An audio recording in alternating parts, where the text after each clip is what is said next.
This is all live, by the way. Yeah. And it's just like face detecting, and it's just like Yeah. it's doing the deep fake. Why do you even need human actors anymore at one point? Yeah, You can yeah, just do exactly. we got you, Tom Cruise. We got you Yeah. forever now.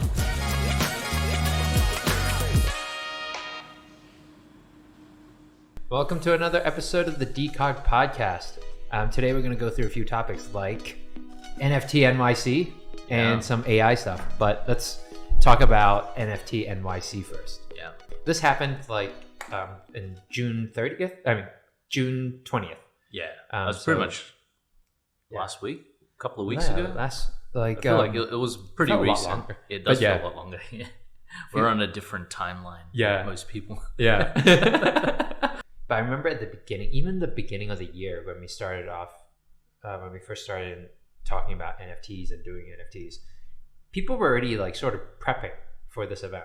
Yeah, yeah. And it There's was so like much hype around it. It was definitely a big event, right? So it Yeah. wasn't it's not like, this is like something they threw together last minute. Yeah. And then it just ballooned. I think they already planned for Yeah. it to be like this big. There's no other way you can plan such a big event, right? Yeah.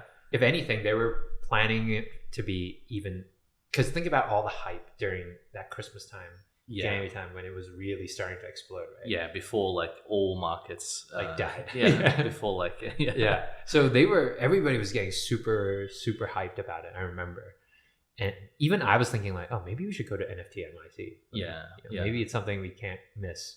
Yeah. I I mean, I feel like it's kind of like any other, conference or whatever, right? Yeah. But with the added craze of like all the degens.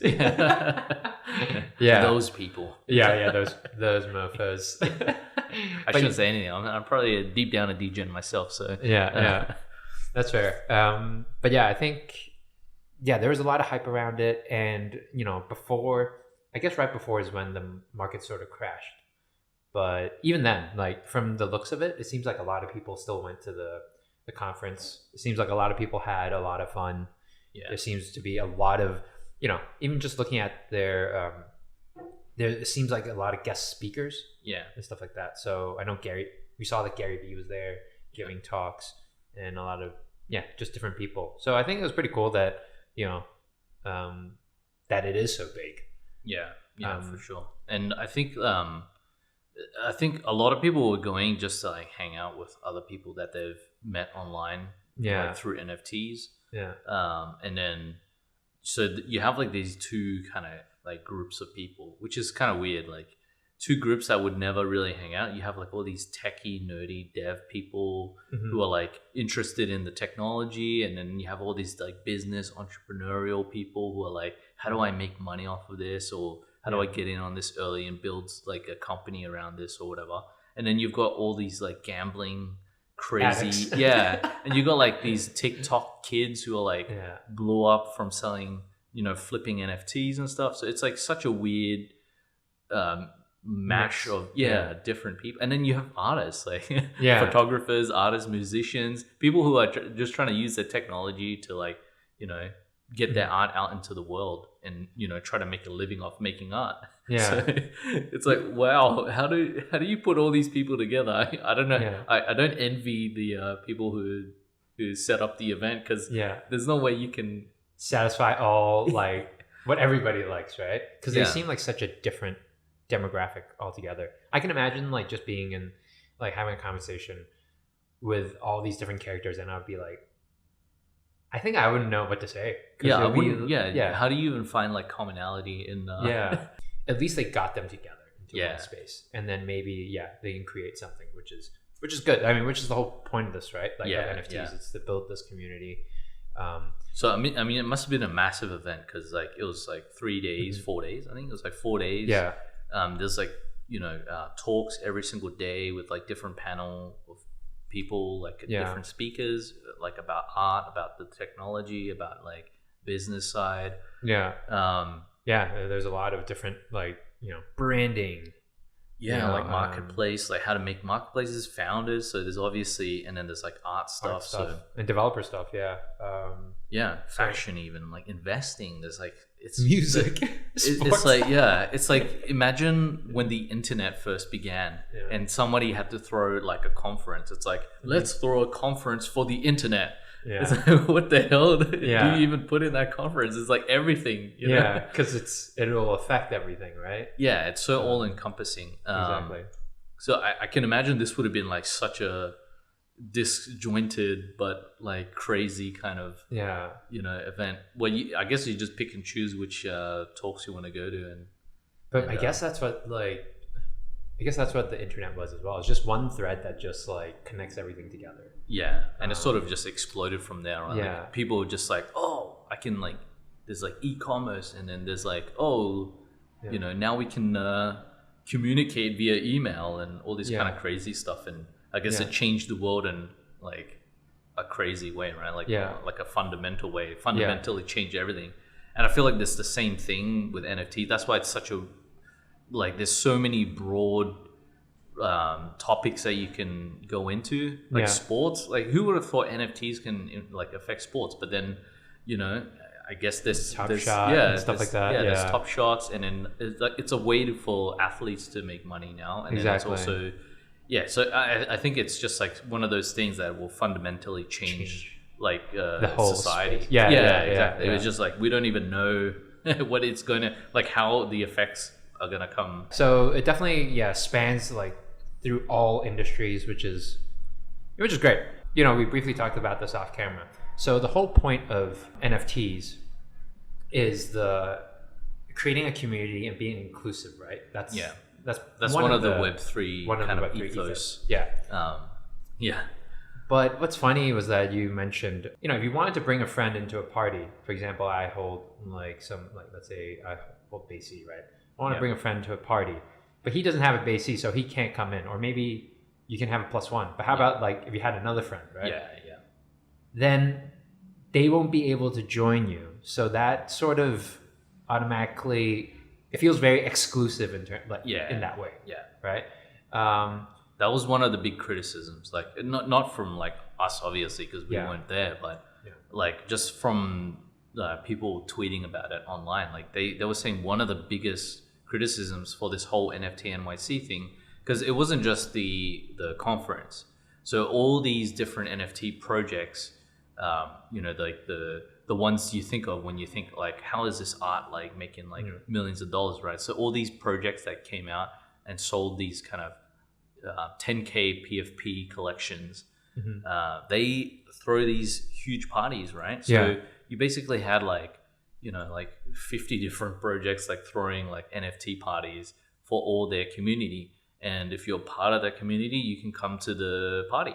Yeah. So a big part of the NFT NYC experience was like people just going to these parties and meeting people that they've met online, or just like kind of hanging out in this like exclusive party, right? Yeah. But it's so many exclusive parties. Is it really? It just feels stupid now, because you're just like I felt like you're just excluding people that are actually potentially want to come on board in your project, and it just goes against the Web3 ethos of like being open and being inclusive and being like transparent and all these kind of things. But yeah, it's weird because it's like I can see why there should be a limit to how many people you can bring into a party, right? You can't go like +10. Yeah, exactly. Like the party would just turn into like Project X, the movie, or yeah, whatever. Exactly. Yeah.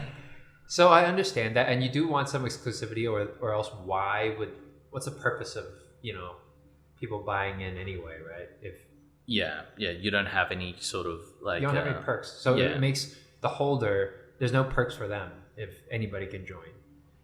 But then there's something to be said about like when there's so many parties that have exclusive access, it feels a bit like you're sort of not segregating, but it's just like you're just not like, it feels too insular, Yeah, yeah. Where It feels it like feels a everybody bit like too- too tribal kind of. Yeah, too tribal, a bit snobby. Yeah, I think yeah, it comes does off. feel Yeah, It's almost like you're trying too hard to be exclusive that exactly. it just takes away a little bit of the I Yeah, don't know the membership, I guess. yeah, Yeah. it makes it feel a little bit like more like everything's so contrived, like, where you have to make it's like, oh, we only have like, you know, this many spots for this many people, and it just feels so artificial.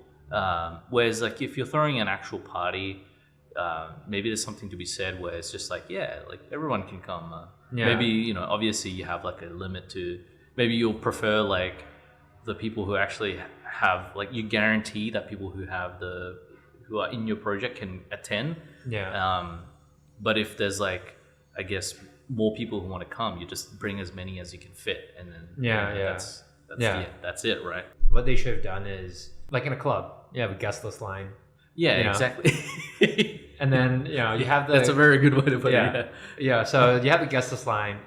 So... And then you got those. you have the guest list walk-in. plus line where it's like, you know, oh, you're the pluses of the guest list. So Yeah. you automatically get the second, like, you can get in right after when, you know, Yeah. all the guests, like all the members get in. And then you have general entry, right? So at least like that feels like, oh, we're still welcoming everybody, but we want to make sure that all our holders get in first. Yeah, yeah. And then you can do more events where those ones are more exclusive, Yeah. only to the holders. So Yeah. I think you should go all in, like only holders, and a more general entry. Broad, yeah. a broad I think entry. something like NFT NYC, where you know there's going to be so many different, Yeah. you know, people who are interested in NFTs and people who are in NFT projects, it makes sense to just kind of make it more open for this one event, right? Yeah, and then yeah. you can do your little exclusive events like another time. Yeah. But another thing is like all these events, they're all just parties. I feel like a lot of them are just like, they're just like parties. Yeah. So like these people who are like going to NFT NYC, You're just getting it's trashed. just, yeah, they're just getting destroyed, right? Like you're just drinking like for 4 days straight, and you didn't even, it's like, I feel like one of the experiences, it depends, like it's kind of like you make your own NFT NYC experience. You go there and you choose to like go to these project parties. You can go to like the after parties for like NFT NYC. You could probably like go to the conferences, go to like Ape Fest. We haven't even really talked about that yet, but Yeah. you can kind of tailor your own experience. So if you're not a party person and you just want to know about the technology, Yeah. you can just go to all the tech stuff, right? Yeah. But it kind of, yeah, it's kind of crazy that like most of my feed was just people going to parties, and it feels just like people just went to party, really. Like nobody really cares about like the tech. Yeah, that's what it feels like. And when on Twitter, it felt like people were just, it was like another Coachella. Yeah, 'Cause exactly. when I started seeing like for example, Ape Fest, when they started having Eminem, like you told me about, like, oh shoot, it's Lil Wayne, Snoop Dogg, and Amazon. I was like, what? Yeah, it's so crazy. And then Amy Schumer was giving like she was like, oh shit, yeah, she was actually Stand there up? like doing stand up. It was so crazy. Look, there's like the Roots, Questlove. I mean, these are not nobodies. These are like actual people. Right? Yeah. So special guest Timberland. I mean, where's that guy been? But it's crazy. Like everybody's coming out of the woodworks. Yeah. For this one event, you know. It's insane. So it makes me think like, it's just becoming like, I was saying this to you, like another Coachella or like a Fire Festival. Like, I mean, of course they have more stuff happening other than just a festival, but it definitely feels like for NFT NYC, people were just focused on getting into these events like it was a festival. Yeah, it was just like a giant like party. Yeah, like everybody just went. Like I honestly feel like like a majority of people, you know, maybe like 70% of the people just went just for the parties. Yeah, which is, you know, it's fine. Like if that's what you want to do. Yeah. Because I couldn't. If you told me to go sit down in conferences for 4 days in a row, I'd probably tell you to get lost, right? I'm like, no, I can't do that. Yeah. So these parties do help. They kind of break up the monotony of just like sitting and listening to people talk all day. And I think all these people who are really into NFTs, they already know all this stuff anyway. So it's like they already know the technology more than a lot of other people do. And it's just like, I feel like if you're going to build and you're going to like start a business, then the conference stuff makes a lot of sense to network and whatnot. Yeah. And if you're going to party, then you can just go to party as well. So. Yeah. The reason why I thought people would be going to NFT NYC was to learn and networking, but for the most part, it's I thought it was like a learning conference kind of thing. But from what I see on Twitter, it felt like it was skewed heavily more to just people getting hammered. Yeah, I don't really care about the actual business or conference side. Yeah, exactly. I mean, maybe that says something about our feed and the people that we follow. Yeah, possibly. Ultimately, I still hope that it's more of a formal, like people go there because they want to learn about the technology more than just getting hammered, right? Yeah, don't get me wrong, I like a good time. Like, yeah, I would probably get there to go hammered. I mean, I'll definitely show up to some parties myself. Yeah. Like, I don't know if I'd be going and getting hammered every single day as well. So, I probably pick like the conferences that I want to attend, like the talks, and then try to just work my schedule out from there. But I can imagine just like in the future, there'll be definitely some sort of divergence between like this kind of party degen culture and the actual business tech side of things, and even the artist musician side of things. I think there'll be just like, it's kind of like the very early days of the internet where it's just everybody's there. Molded together. Everything's just like, there's no market for like individual conferences and But it's so funny to see this because like, I guess for the beginning of everything's just mushed together. And it's funny to witness it whilst it's happening. And then slowly everything will be like, oh, okay, it's going to be some more structure, and then I think you'll start seeing like NFT NYC art or something like that, like a different conference specific to the art side, one specific to the music side. And then like one that's just like investing, degenning, flipping, like all that partying, all that sort of stuff. Like that might just become a festival. Like maybe that's what Ape Fest will end up being, just like where all the degens go to party. I mean, I feel like that totally makes sense. I would totally do that if I was at AC. I'd be like, you know what, I'm gonna make a music festival from now on. So Ape Fest is actually, I think it was just a festival that ran for the entirety of the NFT NYC. So I guess it was just like a 4-day party event that as there was a conference happening, you could just go down the road or something maybe, and then there's like and people you just go in and just drink all day. Between talks they're like, oh, I don't want to go to this talk, I'll just go to Ape Fest and just chill out there. But so there is a +1, so that's good. So these are like interesting concepts, like token proof. Like that's, what's token proof? So I guess it's like you need to have the NFT to get in, right? The non-fungible token to like prove that you can come in, like you have ownership of this. So it's actually kind of interesting. Looks like they issued some sort of wearable credential. So maybe there's some sort of app or tech or something that you have to get. I can't like, if it was a wearable, I can imagine people getting mugged. Just to give me that base C of wearable so I can go Ape Fest. But that's like, it's like a 4-day party.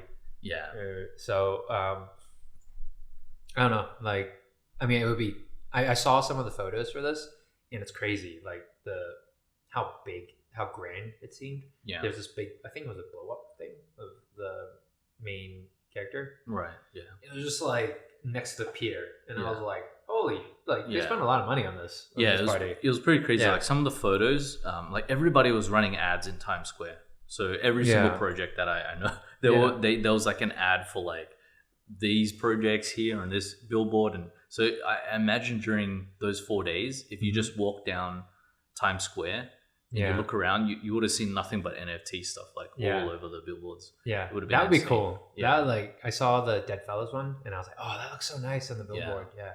So it's definitely I think maybe that doesn't make sense in the future. Like, what would you really need to advertise like that? It seems so like superficial, like all this kind of like everything feels so superficial at the moment, because there's like very few concrete things to latch onto, but the foundations are there that it's gonna be big one day. It's just like yeah, it's just like how long and when I guess this technology will embed itself. I kind of liked it that they advertised all of it in Times Square, because it made me feel like, oh, it was like a festival, like it was a day, like a weekend. Yeah.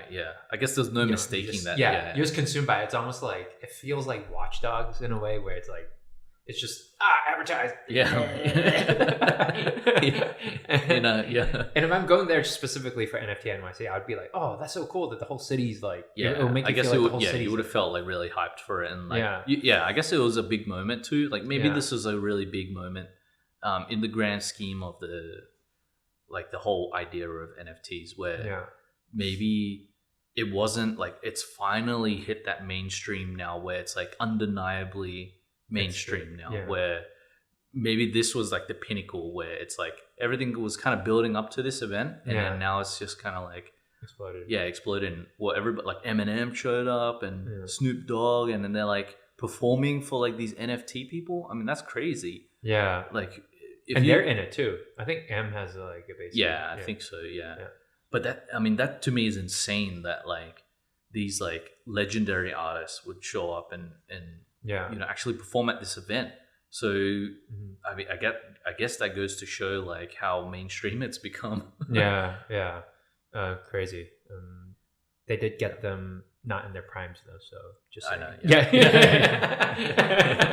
That's true. But there are like, I mean, they're like legends, where it's like, But still, I mean, I saw Eminem, dude. He's like one of my favorite rappers of all time. I mean, I would go crazy. So I'm just jealous. Really. I mean, will they ever go out of style? Will Snoop Dogg ever go out of style? I mean, I don't think so. He's pivoted really well. So he's always relevant. He's been relevant since like day one till now. So I mean, he's doing a good job. So I mean, we've talked about this in previous podcasts. We do think that that music seems to be the next NFT like hotspot. It's already starting to happen.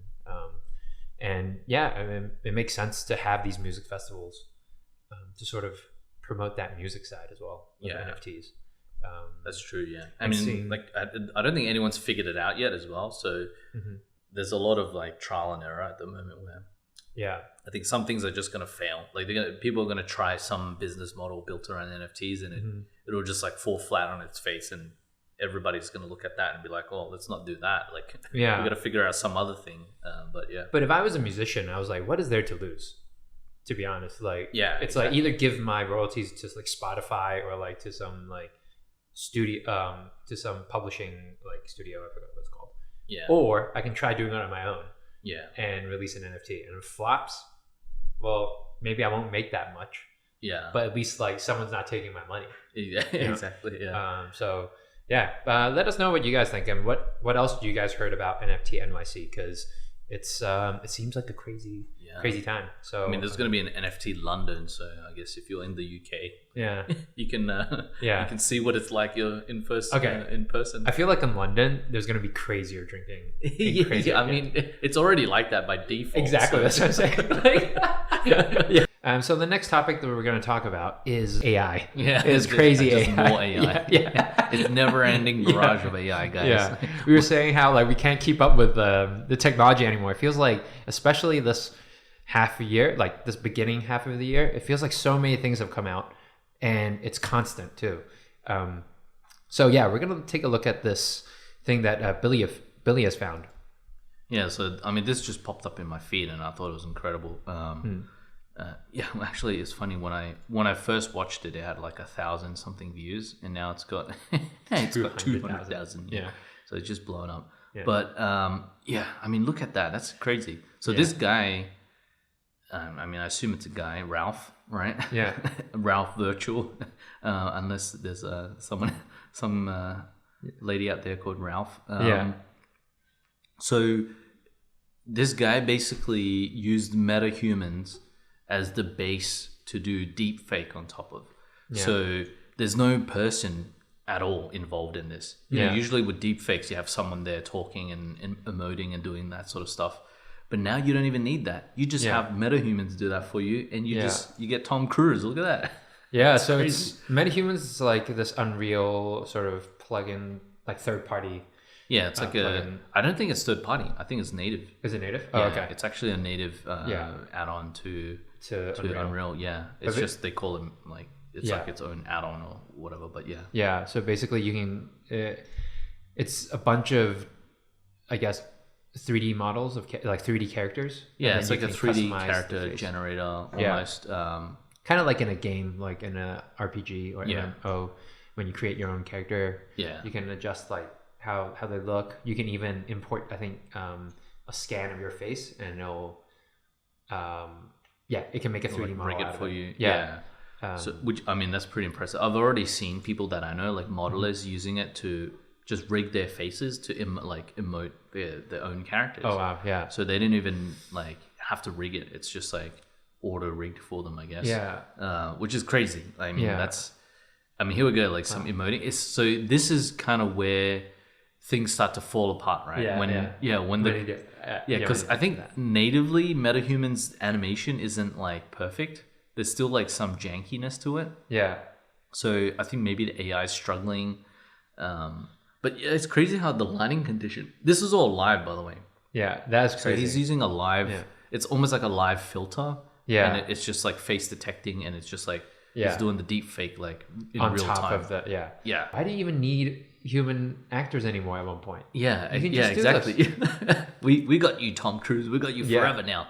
We'll just get the Tom Cruise Yeah. impersonator. Exactly. Yeah. We don't even need the Tom Cruise like the Yeah, the we guy don't even who's need Tom- on TikTok. Yeah. We just need someone who sounds like Tom Cruise. As yeah. well. Yeah. But we were saying like earlier that at some point the AI can like fake your voice too, right? So Definitely. yeah, some normal person talking, maybe it'll just like change all your inflections and change the sound of your voice so that Yeah. you sound more like Tom Cruise. Yeah. The only thing you would need to learn is the slang and the like wording of things, right? Yeah, I can even see it getting to the point where you'll just have like natural language like speech from like AI. So you just type it out and it'll just like Oh yeah. and then you can just put on the Tom Cruise filter on Yeah, on your your speech, voice. and then it'll just kind of like inflect, and maybe it'll even swap out words. Like, oh, Tom Cruise wouldn't use this word. He's only used this word like 10 times in his career. Yeah. Like maybe he'll pick this word which is similar instead. Yeah. So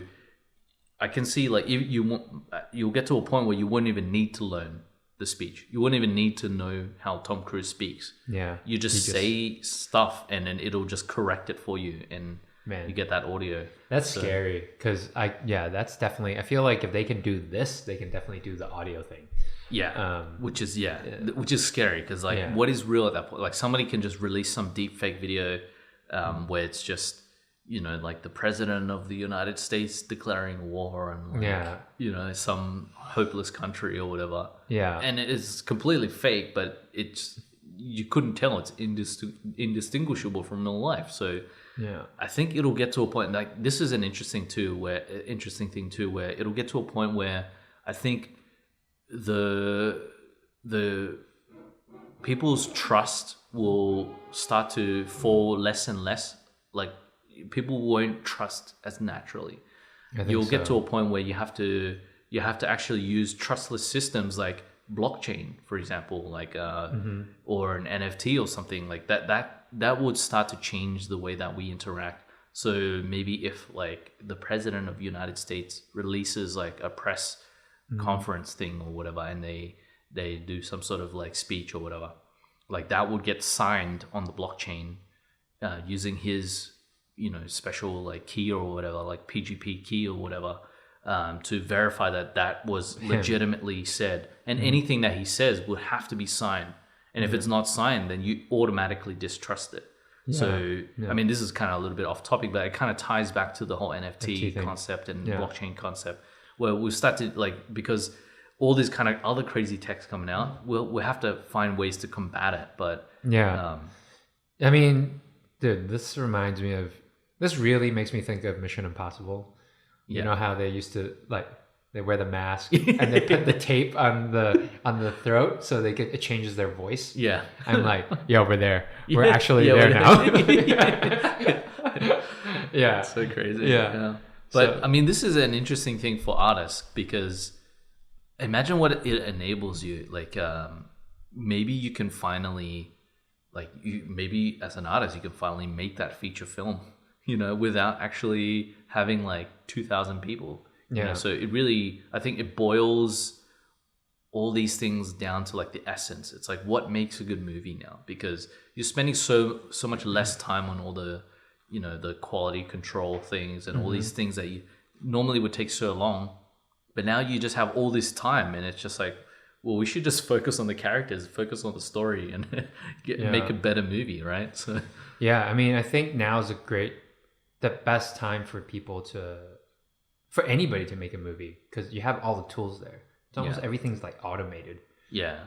And then that's one thing I think will be very hard. It will be very hard to replace, because everybody's talking about how AI has creativity, quote unquote, and all this silly stuff, but it's not really creative. It's just like in the sense that we are. It's just it has a lot of data to go off, right? So it's a prediction model, so it can predict what should happen and what would naturally happen in this scenario, right? What the best way forward is.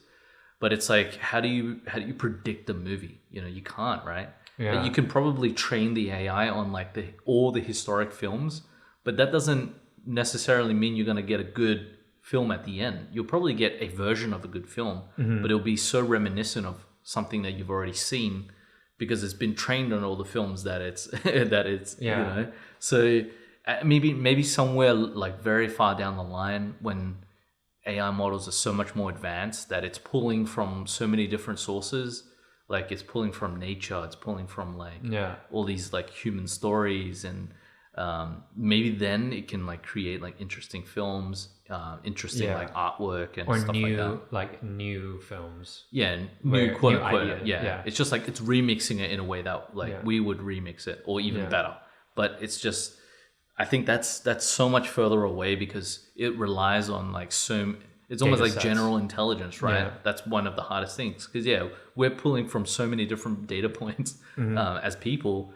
We can remix things and make it feel like it's fresh and unique, but then AI only has this limited scope to work with, like whatever data it's trained on. So you almost need to put like so many different like AI models together to make something feel like creative. So and plus, like, because it's general intelligence, right? Like, and statistically, let's say you want a movie to be good, you'd be like, oh, pull the most successful movies, like what's the pattern, right?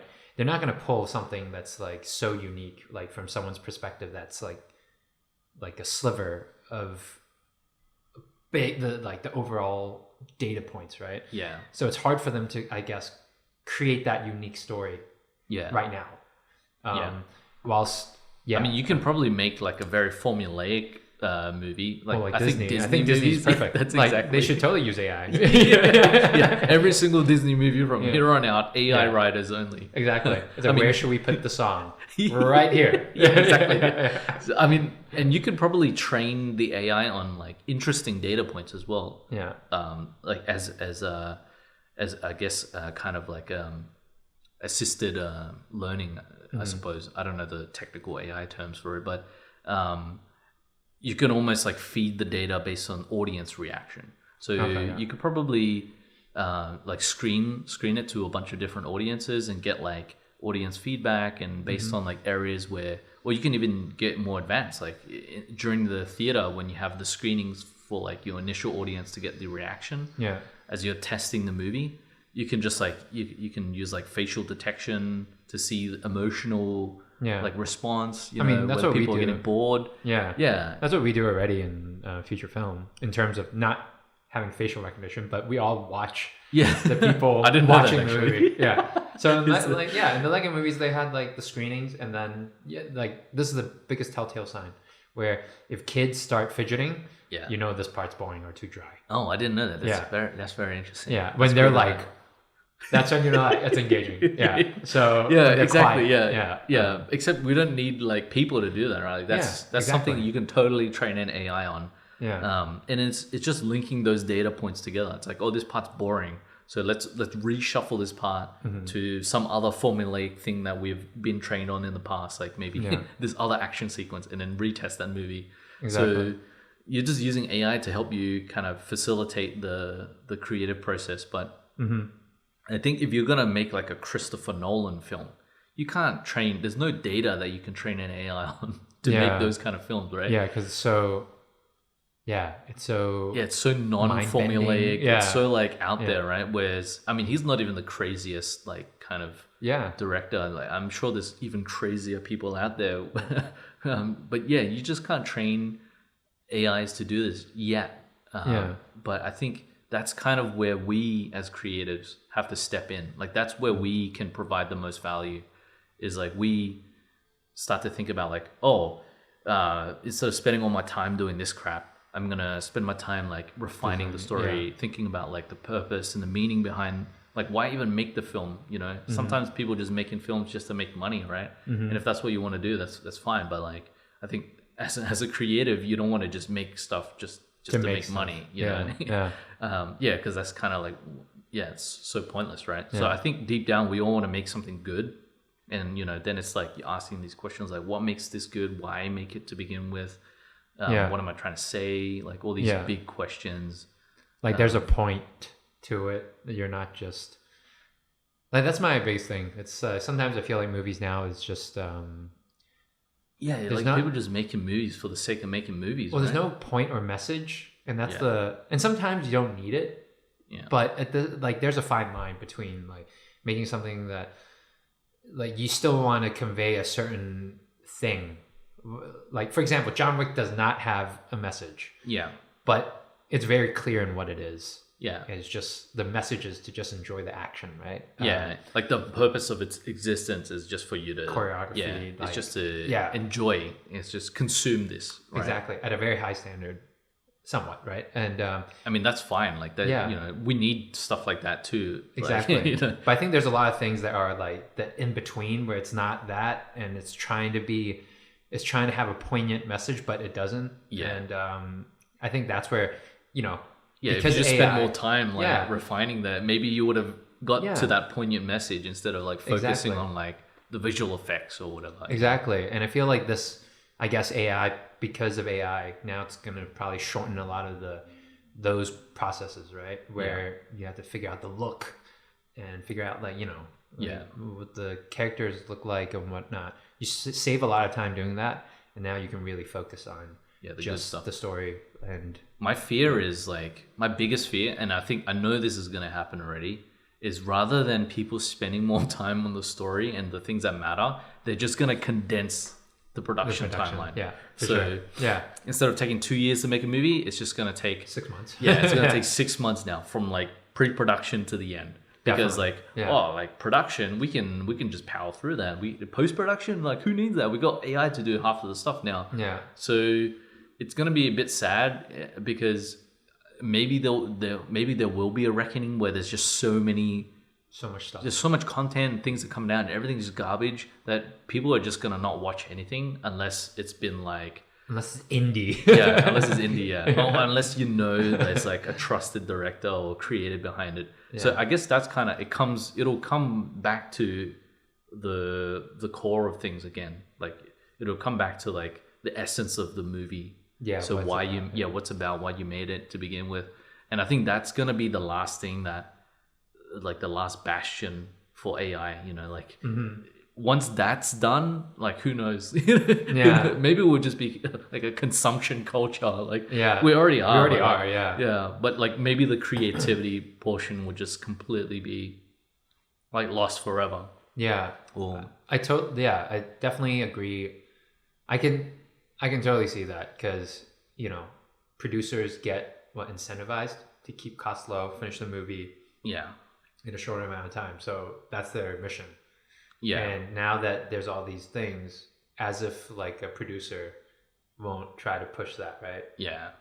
And then one person does it for a movie, then people will just follow suit. And I think it's always just the race to the bottom, right? With this stuff, it's like how do we make it faster, quicker, cheaper, and and if it sells, who cares if it's good or not, right? We're making the bottom line's what counts. So it just it's a business at the end of the day for a lot of studios. Not for a lot of people, like not for a lot of creatives. I think creatives still care about what what they're making, Yeah. So I think there'll be maybe it'll just be more friction or in the end. I think this is what's going to happen. 3D animation is going to be like 2D animation, where like stylized 3D animation. It's going to die off like 2D. When 2D died off for a bit. Yeah. Like, the 2D animations, like Disney's like closed down and all that stuff. Then that's what's going to happen, because all these metahuman stuff, it's going to take over, and because it's easy for people to do now, right? Yeah. And then what's going to happen is people are going to appreciate 3D like they do 2D now. Like, how 2D sort of came back around. Yeah. Like, yeah. Recently, strange, like Klaus and stuff. Yeah. People started, it's like, there's something about it being 2D. There's a sort of... There's like a nostalgia to it. Nostalgia, like the craft of it. Yeah. I think people can see. And I feel like stylized 3D animation would sort of go through that, or everything sort of goes through that cycle. Yeah. It'll get left behind for a bit, and then it'll come back. It'll come back, yeah. Maybe because this metahuman things, it's great for like realistic stuff. So maybe you just see like a lot of like photorealistic, like indie, projects and indie movies and stuff start to pop up, just like really utilizing this technology, like abusing this technology, not just like utilizing it, right? Yeah. So I think once the abuse starts to happen, then when it gets over abused, that's when I think traditional 3D as we know it might come back, and people will start to appreciate like exactly they can animate in a cartoony style now. And, I think everything comes in cycles, and it's not a big you sort of roll with the punches, honestly. I'm sure 2D animators were scared for a bit when 3D took over, but I'm sure now they're like considered. Well, whoever's left of them. Whoever's left of them. Yeah. And it'll be the same, like whoever's left of us by the end of this AI fallout. There'll be a small niche for us. But if you can if you can hold on, I think there's something to be said. I think you'll be even more renowned for holding on in some ways. Yeah, I think if you just continue to hone maybe just like hone your artistry in one way or another, like whether it be like the ideas behind it, or like just like the pure execution of it, like the pure technical ability to animate.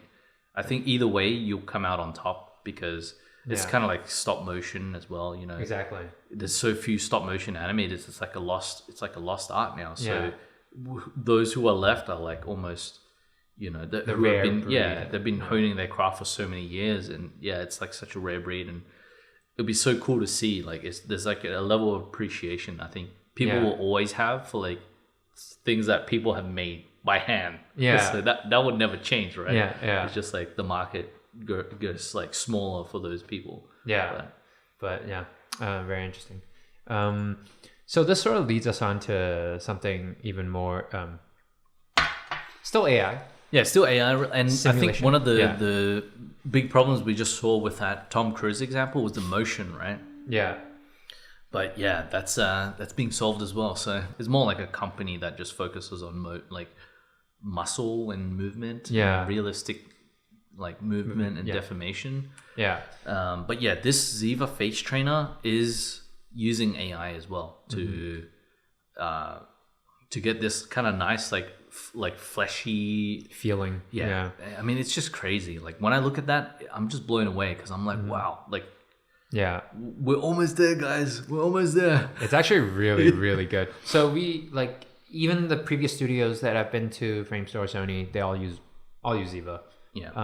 Even for stylized like shows, because it adds like you have your animation that looks great as is, but it adds that extra realism on top, and that's what makes it's like that fleshiness that you just can't get.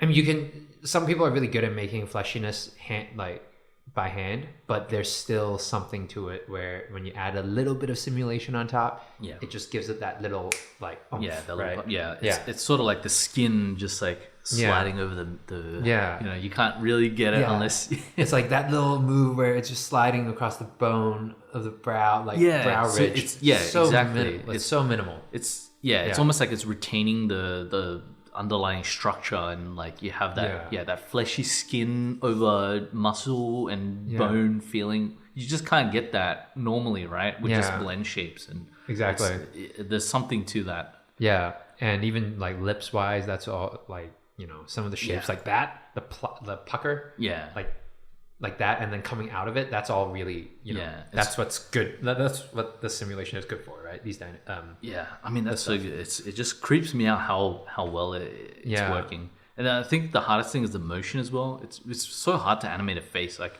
yeah, you know, like just even pose transitions from like shape to shape, because Yeah. everything is so like interconnected. interconnected and fluid, and Yeah. you know, as if you even just a little bit off, everything just feels off. off. Yeah.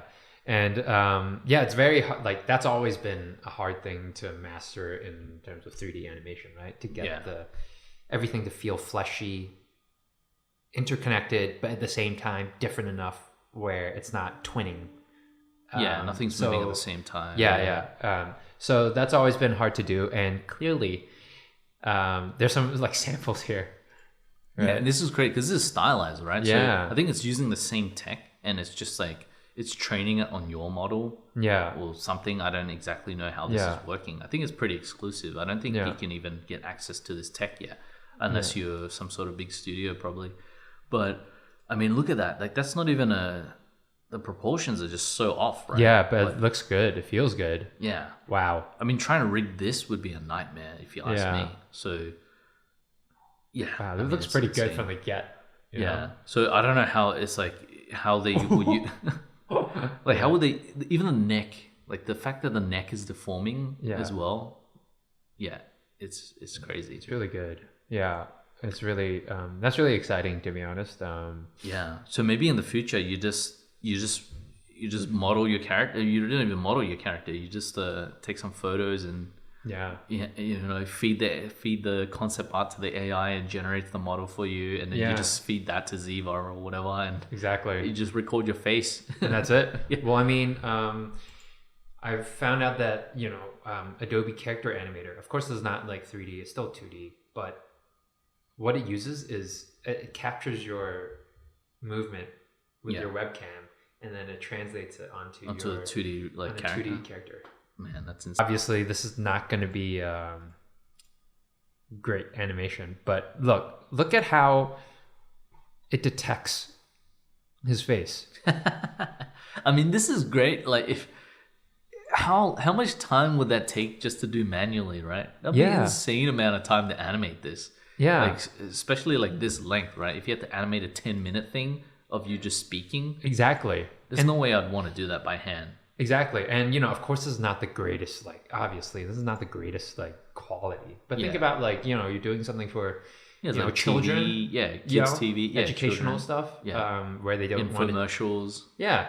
And TikToks, maybe. You Yeah, know? exactly. Just use that. And then if they can do that for 2D, I mean, think about how long.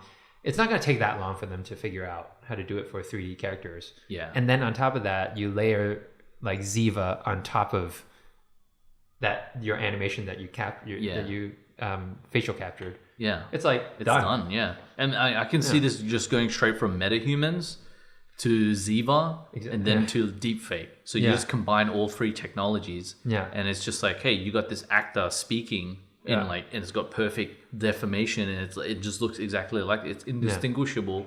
And then you probably use some like voice software or whatever to Yeah. AI voice software to change your voice. Exactly. And it's like, why do you even need the actor anymore? Yeah, exactly. And you probably at most, like what?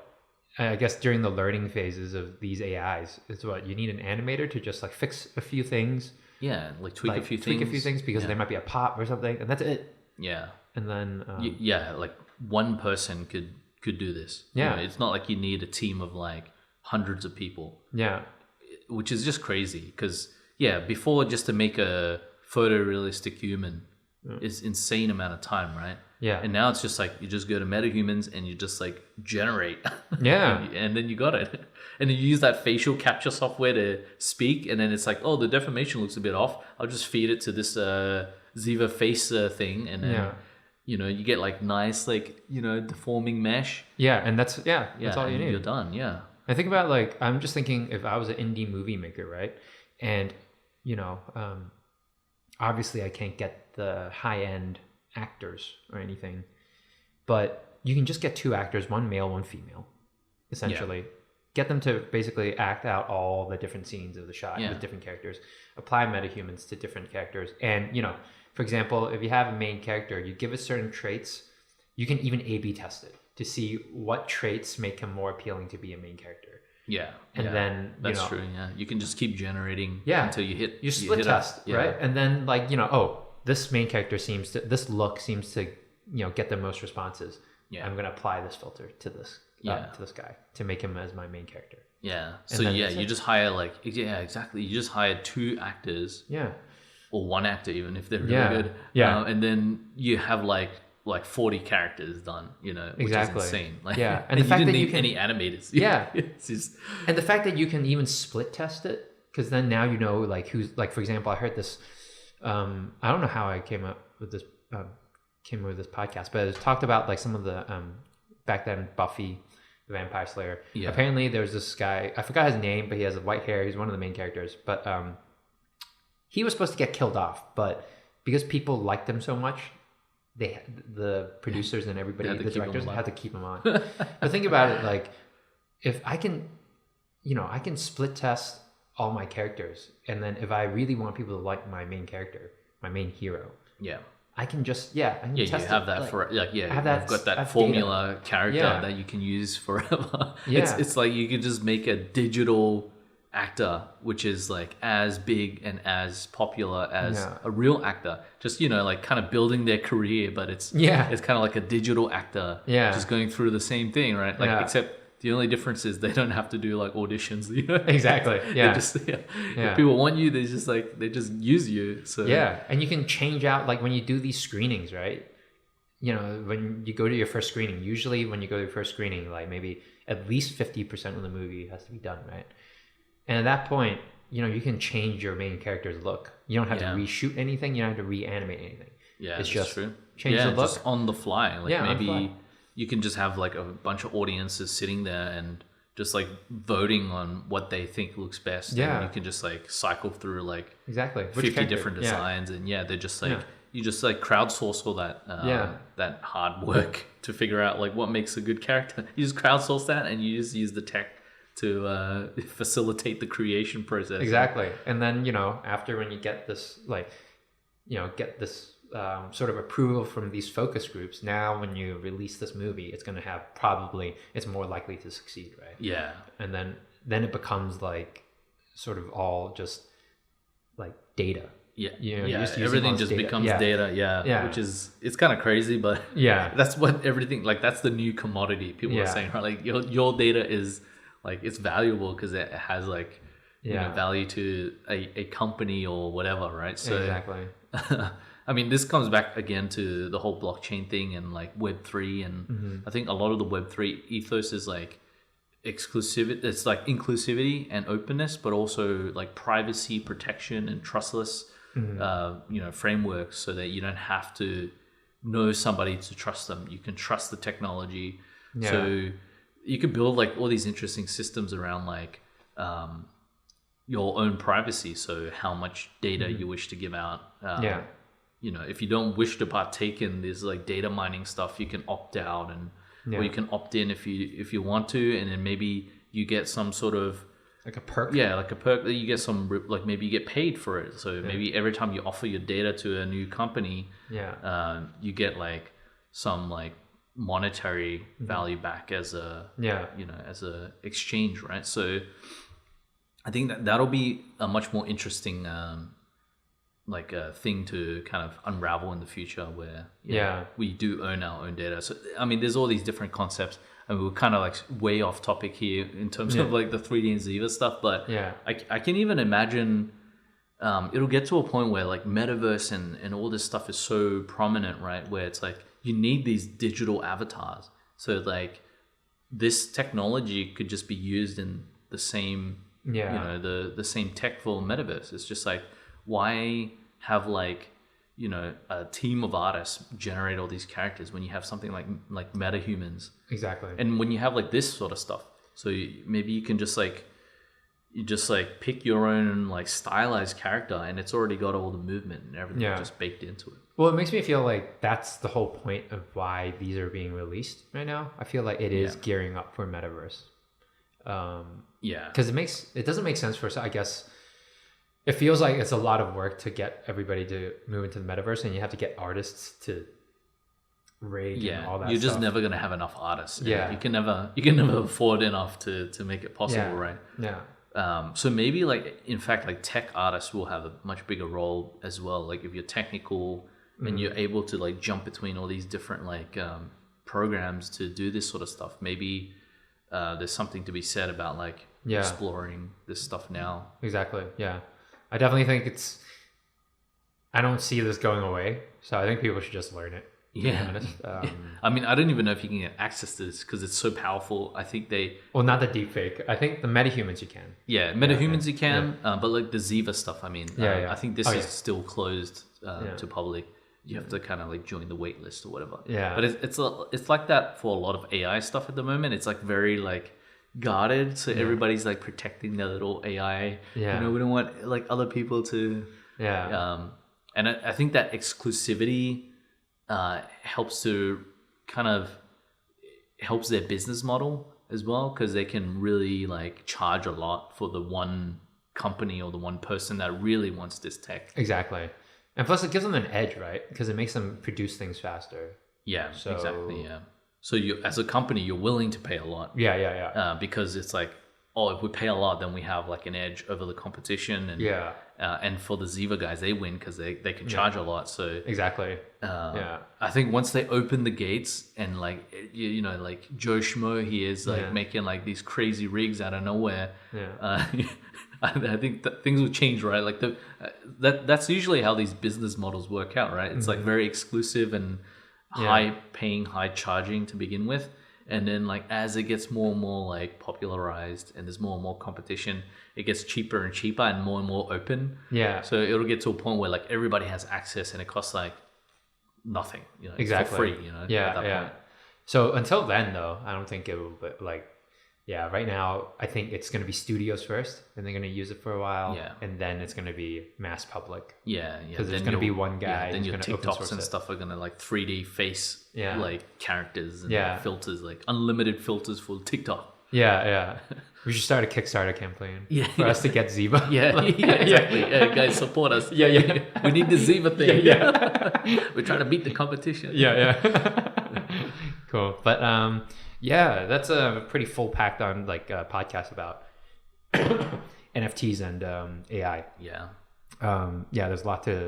There's a lot of stuff just evolving and moving right now.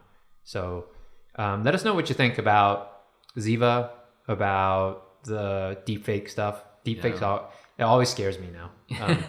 Deepfakes, AI, like 3D stuff, and even just metahumans. Yeah, exactly. Let us know what you think, and whether you guys played around with metahumans, because I mean, I've downloaded it. It's just trying to like get around to playing with it. I haven't even downloaded it. So let us know, and we'll catch you next time. Peace. Thanks again for watching our video. If you like what you saw, please comment, like, and subscribe. Any support would be greatly appreciated. Peace.